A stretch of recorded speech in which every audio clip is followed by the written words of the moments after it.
me out. I don't belong here. I've done nothing to deserve this. Oh, thanks for coming to visit me while I'm in jail. I'm so glad we can still hold our class today, even if it is from a jail cell. First, I'll tell you why I'm in jail. It's because I have breast cancer. That's it. I didn't know it was a crime to get breast cancer, but apparently it is. And since I'm in jail for having breast cancer, I'll talk about menopause management after breast cancer. Here we are at video number 407. Can you believe it's the 52nd video in the unit? Don't worry, it's close to the end of the unit. There are just a couple more lessons I wish to impart before we depart this unit. One of the things I love about making these videos for you is the opportunity to induce you to think for yourself about the issues that affect your menopause and its management. As such, don't expect to find this particular topic in my book. It's not there. This is an extra. It's hard to do things with handcuffs on. As I said, the title of this tutorial is Menopause Management After Breast Cancer. And my reason for wanting to present it is fear. Not my fear, your fear. A fear that imprisons you. You see, you've been trained by society to be terrified of everything pertaining to breast cancer. You're afraid of ever getting it. You're afraid of discovering that you have it. You're afraid of doing what you can to find it early. You're afraid of undergoing diagnostic procedures to confirm that you have it. You're afraid of ever enduring treatment for it. And you're afraid to move on and live your life after you've cured it. Society has quite literally terrorized you in every way about breast cancer. It's as if you're in breast cancer prison. That's my bed. So you're terrorized by it before you ever even get it. And you're terrorized by it forever if you ever do get it. And so I want to spend some time discussing this state of terror. I guess you could say that the state of affairs on breast cancer is a state of complete terror and a life sentence in prison. In this breast cancer unit, I've made sure to compare breast cancer and breast precancer to other cancers and precancers. And you've learned that breast cancer is unique in that it's the only cancer that induces a pandemic of fear among women. It is the only cancer that women adopt as their own disease just because a family member had it. It is the only entity for which precancer is treated as invasive cancer. It is the only cancer that adds a stage 0 to the staging system. It is the only cancer that treats stage 0 the same as stage 3. It is the only cancer for which women take actual chemotherapeutic treatment prophylactically to avoid ever getting breast cancer. It is the only cancer for which women undergo major and sometimes multiple surgical procedures to remove normal anatomy. It is the only cancer for which women who are cured go through the rest of their lives as if they still have breast cancer. And it is the only cancer for which women wear the stigma of the fuchsia letter B for the rest of their lives.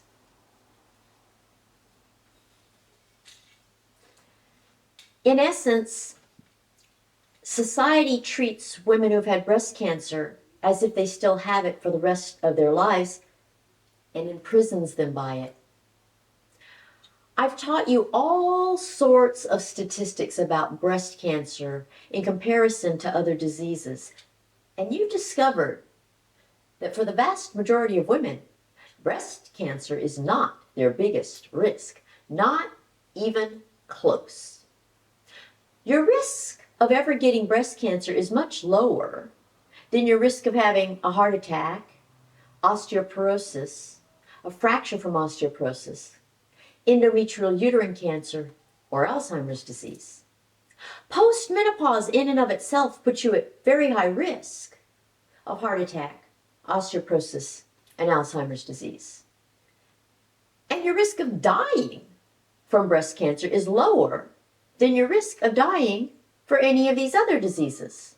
So why is it that women are so terrified of breast cancer even if they've never had it? And why is it that women who do get it practically become the disease? It becomes the center of their lives in a way that governs everything in their lives for the rest of their lives. It is essentially a life sentence in prison. It's not that way for other diseases. For other diseases, people deal with the disease and then move on. But for breast cancer, it's like the disease takes over your life and becomes a life sentence in prison. So if you have breast cancer, do you have the disease or does the disease have you? If you had breast cancer, did you have the disease or did the disease have you? Does it still have you? This brings to mind all sorts of song lyrics or titles, I don't know which, and I don't know who sings them. I just happen to know some song lines that I know for reasons I can't explain, but they remind me of the effect of breast cancer on women. There's, I've got a hold on you, or is it, you've got a hold on me? There's never going to let you go. They all remind me of the effect of breast cancer and its effect on women. I couldn't think of any songs about prison or prison sentences. But interestingly, I just bought this card, birthday card for my friend Carmen, and I have it here. And it says, a good friend would visit you in jail. A great friend would bail you out. A friend like me would be in the next cell. Now, this makes for a fun birthday card sentiment, but it is not a good breast cancer sentiment. If society has imprisoned you as a result of having had breast cancer, your friend should not be in prison with you. She should bail you out. Not only should she do everything in her power to prevent the fear of breast cancer imprisoning her too, she should do everything in her power to free both of you from that fear. One of the reasons women who have had breast cancer are serving life sentences in prison is because everybody stands by idly and lets it happen. So, given the fact that women who have had breast cancer tend to move through the rest of their lives as if they still have breast cancer, I want to shed some light on your management options after breast cancer. The very first thing to acknowledge is that every breast cancer is different. And because they are all different, the menopause management afterwards will be different. But despite these differences, most women tend to view all breast cancer as the same with regard to menopause management, even long after they've been cured. And unfortunately, they tend to automatically assume that having had breast cancer robs them of all their management options for menopause. There is absolutely nothing about having had breast cancer that dictates the same management for all women. Nor is there anything that is prohibited for all women who have had breast cancer. This is one of the areas in which women tend to generalize everything. I can't count the number of times I've heard a woman say, I've had breast cancer, so I can't fill in the blank.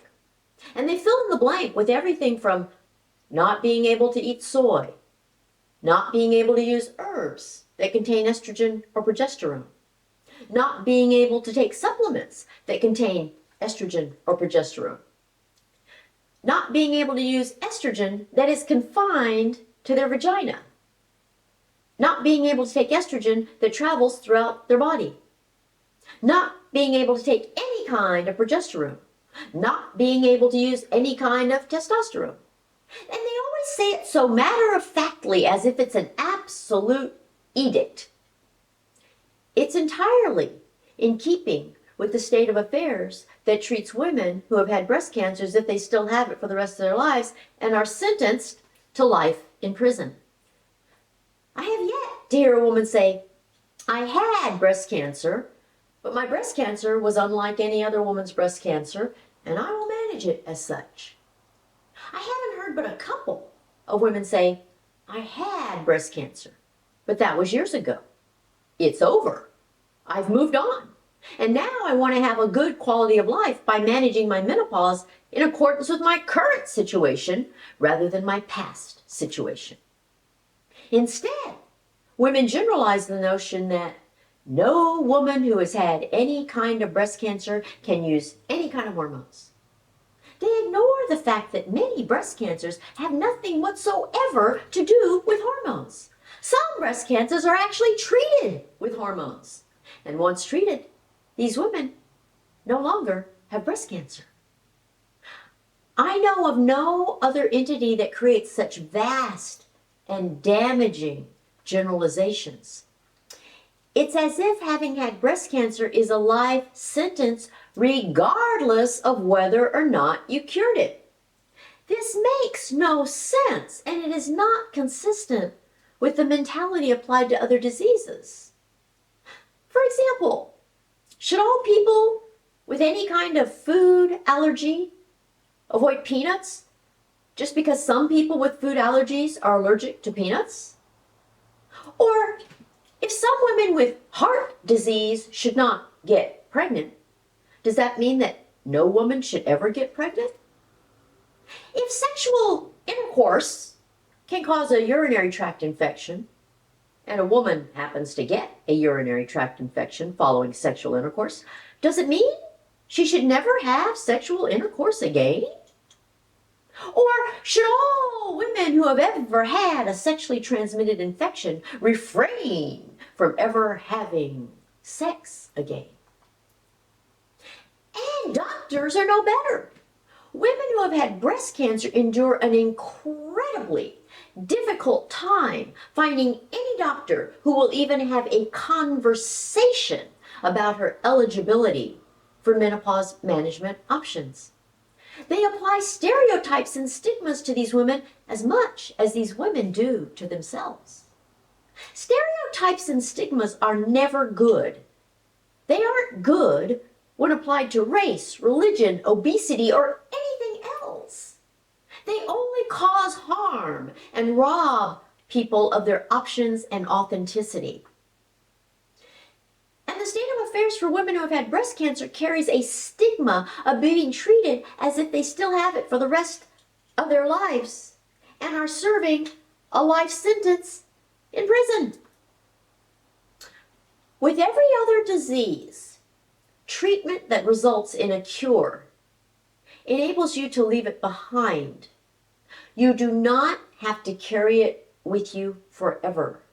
You get to go forward and take advantage of your options as if you'd never had the disease. Breast cancer is the only disease for which this is not the case. If you treat and cure your breast cancer, you should be able to utilize any and all menopause management options.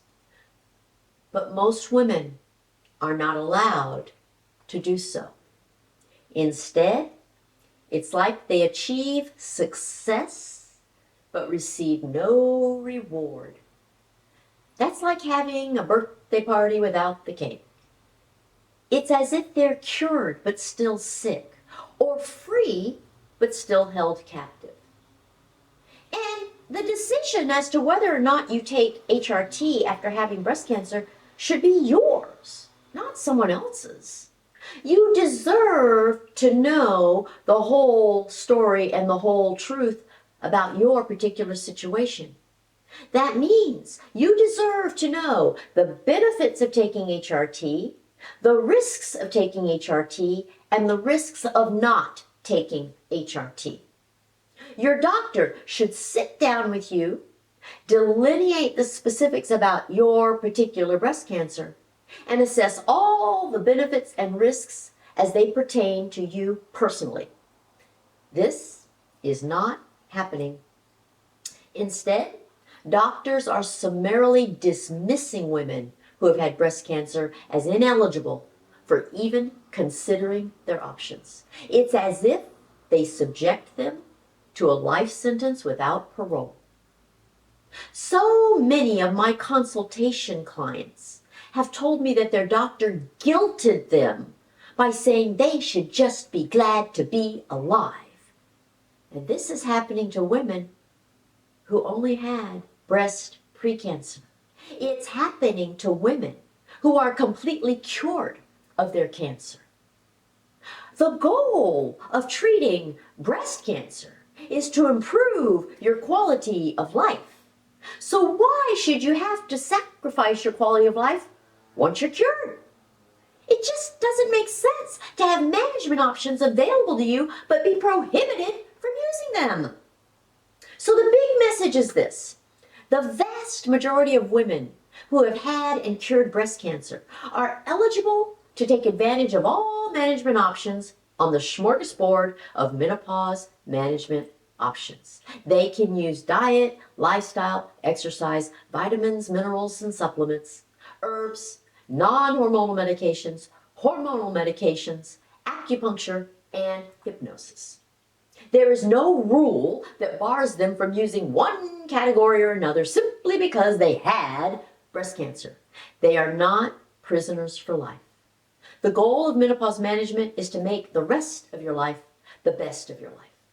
Treating, curing, and surviving breast cancer was just the beginning of that. You can use menopause management to maintain it that way.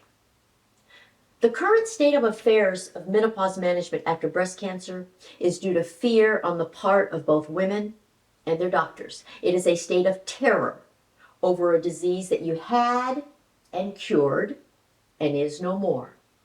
And that is a dismal state of affairs. So please start viewing treatment and cure of your breast cancer as a get out of jail card rather than staying behind bars for a life sentence. All right, that's about it. Next week, I'm going to address the specific question: can you take HRT if you've had breast cancer? Oh, how I wish I could hear the comments that you're hurling at the screen. I'm going to break out of prison between now and then just so I can be sure to give you the information you need in order to answer that question. I can help you with anything if you schedule a consultation with me at menopausetailor.me. You can enjoy my newsletter and all these videos if you subscribe to them. And you can follow me on Facebook, Instagram, Pinterest, and Stories. My visiting hours are over now. The warden will not allow me to interact with you any longer. So until next week, bye!